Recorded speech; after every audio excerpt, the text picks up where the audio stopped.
Hello everyone, this is CJ Novo 982 and today we are back for another brand new video. Today's video, unfortunately, I'm here to tell you we have reached the international break once again, that's right. But have no fear, because we're going to be continuing the Lone Player series in today's video while sprinkling it with a bit of Rangers news, a little Rangers roundup slash Lone Players roundup. So yeah, let's just jump into today's video, shall we? If you haven't done so already, please consider subscribing to the channel as we make our way to 55k. But as always, let's just jump right into today's video, shall we? 3, 2, 1. And story number 1 is going to be the Lone Player series. We've got a couple updates. Actually, a lot of the players recently in the last 2 free games have been reaching sort of the headlines and playing tremendously well. So I think it's a perfect time to actually give you a wee update on how it's going. Where I'm going to start in today's video is actually going to be the strike force by a man who's just scored a crucial goal in a rivalry game, and that is going to be none other than Zach Attack himself, Mr. Zach Rudden. Obviously on loan to Falkirk, he's coming back at January, so that's obviously a boost to our striking front, because I can imagine Umar Siddiqu's just getting drop kicked out of Ibrox. So there is technically a spot up for grabs in and around the Rangers team, and Zach Rudden is definitely not doing himself any harm with 10 appearances for Falkirk and 5 goals, including that one crucial goal against Dunfermline. Obviously that's their big rivalry game down in the Championship. Zach Rudden was the man to separate the teams during a 1-0 win. So that is what we like to see, a youngster getting involved in scoring a crucial goal in a rivalry. That is great to see from such a young player in a team that's struggling quite as badly as Falkirk. He is still making a difference. That's tremendous, and good luck to Zach. Hopefully continues that form until he's back at the famous come January. Moving on to the next youngster. I think he's still technically classed as a youngster. It's going to be Mr. Dodoo. This is a guy that's been hitting the headlines because the manager of Blackpool has been talking about something rotten. His performances have been brilliant in the last 3 or 4 games. Because if you remember the last time we'd done a sort of Lone Players review, we looked at it and he wasn't doing anything outstanding. He scored 1 goal and he was drifting in and out of the squad. The last 3 or 4 weeks he's been absolutely brilliant for Blackpool. The managers came out and said he's been absolutely outstanding and he's starting to hit what he knows he can do. He was actually on the score sheet in the latest game, which finished 3-2, but it wasn't just his goal. That is not what grabbed his manager's eye. It was his ability with the ball, how he bet people and how confident he was and how he brought others into play. So again, that is another young player that's out there playing in that left wing position. Obviously Glenn Middleton's kind of making that his own, and Ryan Kent so far this season has made it his own, but he's not going to be here at the end of the season. So that opens the door. If Dodo continues this form, if he continues to beat people and create things, has Joe still got an opportunity at the Glasgow Rangers? He's certainly young enough. I think everyone knows he's got his talent, but the consistency was always the part, because sometimes he'd be a ghost.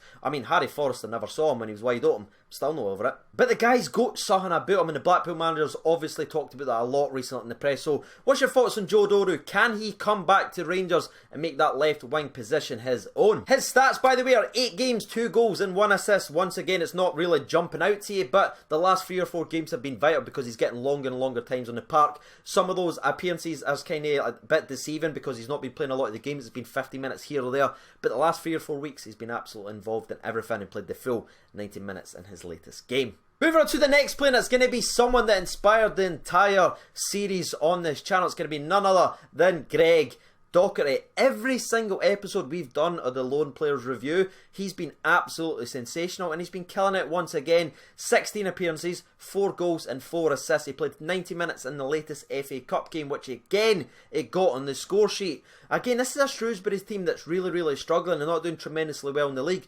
But Greg Docherty, once again, is their shining star in that midfield. Again, 16, 4 and 4 is a decent little turnaround, especially when you consider their struggle. So Greg Docherty is certainly not doing his stock any harm. He continues to just put out performance after performance. And Shrewsbury fans are continuing to ask, what would they do without Greg Docherty this season? So hopefully he continues that form up. Could there be a wee cheeky recall in January? I doubt it. I think Gerrard will give him the entire time. But Greg Docherty, once again, I'm proud to tell you, he's absolutely killing it. Let's continue that positive momentum of good performances onto the next player, and that's going to be none other than little Jason Holt. In the last episode of the Loan Review, we talked about Joey Barton calling him out and saying he didn't perform well and how he could potentially be dropped, and basically challenged Jason Holt, among other players, but Jason Holt was one of these senior players they expected to lead. I'm proud to tell you that Jason Holt is back doing what he does best, and that's running his little heart out and being involved in everything. Played 90 minutes again in the latest game. He's up to 18 appearances now, 1 goal as well, which is a decent little turnaround for obviously Joey Barton's side. Fleetwood, not Mac. And the last bit of good player news on loan that we've got to discuss just now is going to be Jack Anik. He's up to 16 appearances now and 3 clean sheets as well, which isn't necessarily great, but Scunthorpe, like a couple of the players else is on loan, aren't doing tremendously well. And Jack, you've seen for the Scunthorpe fans that we've put on Twitter and everything like that, and I've even discussed it in the last video, he sort of won them over. He makes save after save. And listen, we all know Jack's a very accomplished goalkeeper. Is he going to push out Shagger? I don't think so. Is he better than Fordingham? That's up for grabs. But he's actually meant to be coming back in January as well, which obviously opens the door up. What are we going to do with Jack Anik? What would you do with Anik? Now, unfortunately, it is time to turn to look at the players that's maybe necessarily not grabbing their chance out on loan. It's unfortunate, but we need to discuss them. The first player that we're going to be talking about is Mr. Big Sexy, aka Too Sweet, Herrera. Herrera's unfortunately still not broke his duck out in Mexico. He's played 9 games now in total and has scored 0 and assisted 0. Now moving swiftly on to the next player, it is going to be another youth player by the name of Kyle Bradley. I'm a big fan of him. I think he's a very, very talented player. Now he has only played 6 games out on loan, and he obviously got substituted on in the latest game and played about 70 minutes. They ended up losing 2-0. And to be honest with you, his team is struggling very, very badly, and I think that's impacting Kyle Bradley's loan. I'll be interested to see what the loan manager actually does with Kyle, because I don't think where he is just now is where he needs to be to get better, if I'm honest with you. That team's struggling so badly, and is that the right place for Kyle to be out on loan? Who actually knows? Again, very, very interested to see what the loan manager, Billy, does with Mr. Kyle Bradley. Moving on to someone else who's not necessarily grabbing their chance, who's been a wee bit hit and miss lately, and that's going to be none other than Lee Hodson. Obviously missed our game, but who's back in the starting 11 and played 90 minutes versus Dundee, where it finished 1-1. I mean, what do I say about Hodson that's not already been said? I think where he's out on loan is about his level. He's not necessarily grabbing his chance and saying, oh, we need to get that guy back. He's had one really, really good performance in St Mirren. That was obviously against Celtic. I mean, if you're going to play well, may as well make it against Celtic, but he's not really grabbing the headlines, he's not really standing out for the pack. It looks like he's found his level. Now we've actually reached the last player in this month's loan player review, and that is going to be Mr. Carlos Pena. That's right, it's almost like I meant to leave him till last. Carlos Pena's obviously hit the headlines in the last 2 days, especially in the last 24 hours, when he's been calling out the Scottish journalists and also some Mexican journalists for making up lies about him and his family. He also confirmed that he's on his way back to Rangers and he's in his best physical shape of his career, which is obviously great to hear that he's in the best shape, but his performances on the park hasn't necessarily been top notch. I know he scored an important goal in one of the Mexican Cups, and I also saw the goal that he recently scored where it was this kind of volley where he just kind of dinked it so classily over the goalkeeper from the edge of the box. It was absolutely a brilliant goal, so they're showing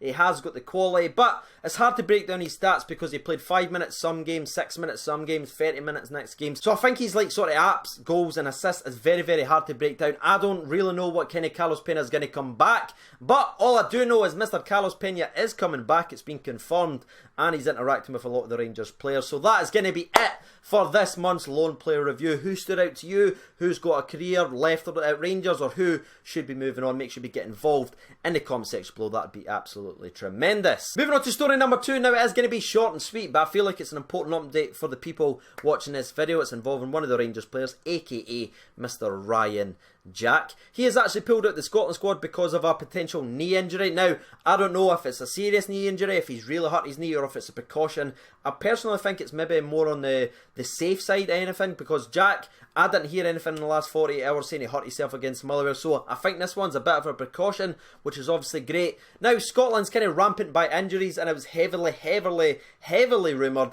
that Ryan Jack would be playing right back in their 2 Nations Cup game, which obviously isn't ideal for Ryan Jack. We saw what happened against Netherlands. He was just used as a scapegoat. So maybe Ryan's just decided, you know what, I've got a wee tweak in my knee. I'm not want to get called up just now because I'm going to be playing out of position. That could obviously further injure himself. So that's a bit of an interesting one. What's your thoughts on Mr. Ryan Jack pulling out the Scotland squad? And do you think it's something serious, or do you think it's a bit of a precaution? He's been hit by injuries on and off this season. I think it's a smart bit of business, especially with the quick session of games he's played since he's came back for injury, is to take a wee bit of time, sit back and get healthy for the next Glasgow Rangers match. And also really quickly, a wee important point 2 of story number 2 is going to be none other than Kyle Lafferty has been called up to the Northern Irish squad. There was a lot of calls for him to basically retire after Northern Ireland FA sort of put the ban on him so he couldn't play against Hamilton. There was a lot of talks, would he retire, would he not? He has been called up for Northern Ireland, and as far as I can tell, he is going to be called up and go and play for Northern Ireland. So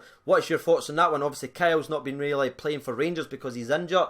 Now he's been called up to Ireland. If he doesn't go, is he going to get charged again? If he does go, what happens if he hurts himself? It's a bit of a mess. But that's going to be story number 2, wrapped up in a neat little bow. Now, before we jump to the third and final part of today's video, which will be picked by the people on Twitter, it's time to grab our refreshments, because that was a lot of tongue, and I'm feeling just a wee bit peely-wally. So let's just grab your refreshments, everyone. Let's go. 3, 2, 1, sponsor break!